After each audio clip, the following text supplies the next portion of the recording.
റളിയല്ലാഹു അൻഹുവിൻ്റെ റഹ്മത്തുള്ളാഹി അലൈഹി അദ്ദേഹത്തിൻ്റെ വാക്കുകളിൽ നിന്ന് എൻ്റെ മശായിഖന്മാർ പഠിപ്പിച്ച വാക്കുകൾ ഞാനിവിടെ സമർപ്പിക്കാൻ ആഗ്രഹിക്കുന്നു.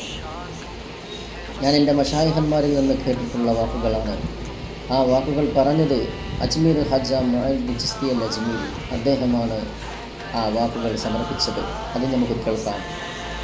ഷാഹ് അസ്ത് ഹുസൈൻ, ബാദിഷാ അസ്ത് ഹുസൈൻ, ദീൻ അസ്ത് ഹുസൈൻ, ദീൻ പന അസ്ത് ഹുസൈൻ, സർദാദ് നദാദ് ദർദസ്ത് യസീദ്, ഹക്കാക ബിനാഹ് ലാ ഇലാഹ അസ്ത് ഹുസൈൻ. ഇതിങ്ങനെ പറയാനുള്ള കാരണമെന്നാൽ മഹാനായ ഹുസൈൻ റളിയല്ലാഹു തആല അൻഹു ഷാഹ് അസ്ത് ഹുസൈൻ, ഹുസൈൻ രാജാവാണ്.